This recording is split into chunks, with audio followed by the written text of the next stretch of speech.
Girl in the Basement is absolutely amazing. It's one of the strongest films I've seen in a while. This was released in 2021. It's directed by Elisabeth Röhm, written by Barbara Marshall, and we have a cast including Judd Nelson and Stefanie Scott.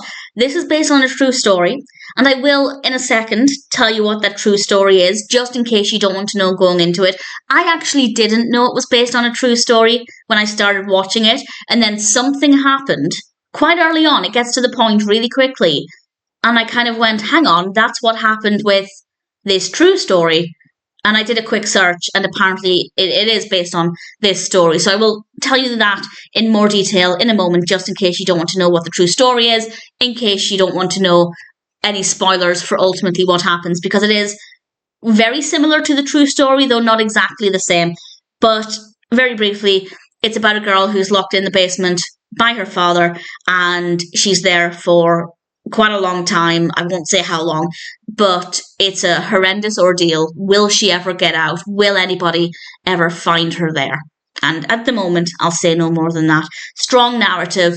It's one of those stories that seems unbelievable. If you didn't know it was based on truth and you were watching this, you could absolutely think this is unrealistic. There's no way that could happen. There's no way nobody would know that she's there. And it's horrendous, because then we realise that this is based on truth, and it's very close to the true story, and that's just absolutely disgusting. The performances are amazing.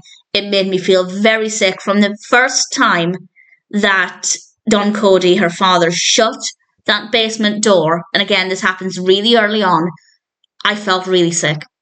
And that continues throughout the film.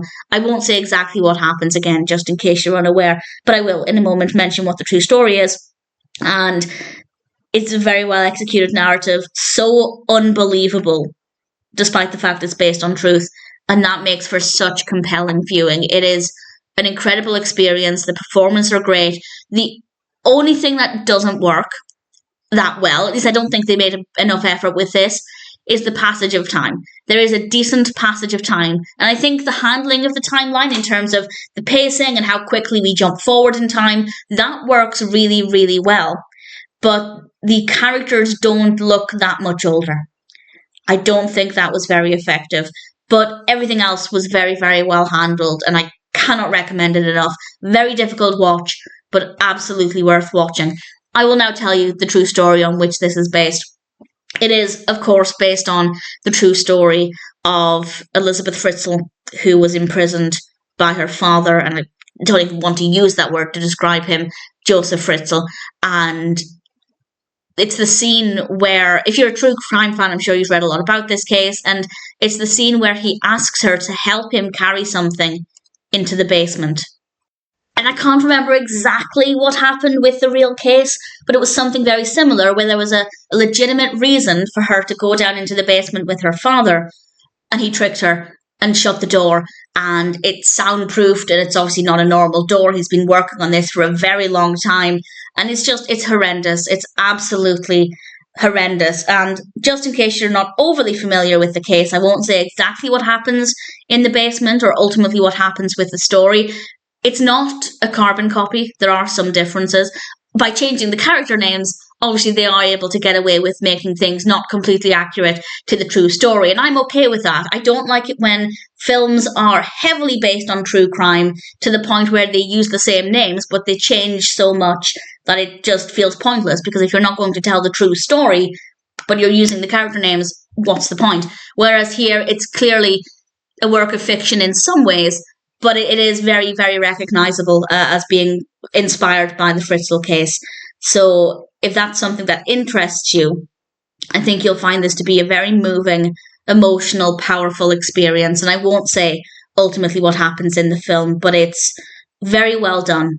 And as I said, from the moment he shut that door and locked her in, and it's a very heavy door, it's not a kind of door that she could kick down, obviously, it made me feel sick. That kind of claustrophobia, that fear of not being able to get out, the confusion of not knowing what's going on. There was no way she could have expected her father to do that.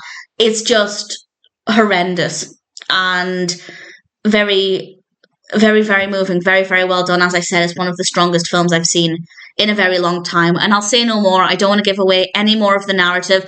As I said, it's not a carbon copy of the case.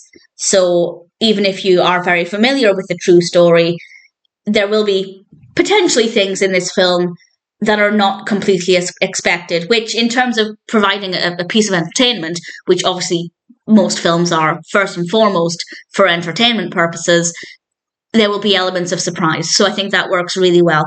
But at the same time, I think there are some opportunities for learning about not taking things at face value. And if somebody's gone missing and it just seems like they've run away, maybe that's not actually the case.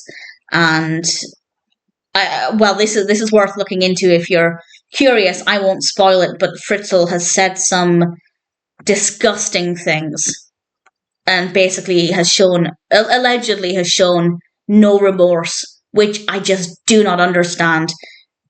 I don't get it. It doesn't make any sense. Definitely worth looking into in detail. I did a lot of reading around it after watching the film just because I hadn't read anything in a while and I wanted to know where he was now and what's happening. And it was some fascinating but very disturbing reading. And I think even if you watch the film and you've never heard of the case, I'd say do some reading around it afterwards if you're interested, because I'd say it is worth getting the true story, but I'm not criticizing the film for not presenting the true story. I actually think it was a smart decision to make some differences and to change the character names.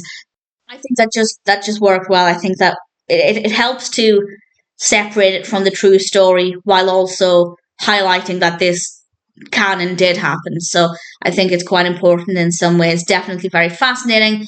As I said, the only real issue is that while the passage of time was handled well insofar as how quickly we jumped forward and what happened with that, a lot of the characters didn't look that much older. I think they could have made a much bigger effort at making the characters age. But other than that, very powerful, very well done, and obviously a very emotional film. And as I said, one of the strongest films I've seen in a while.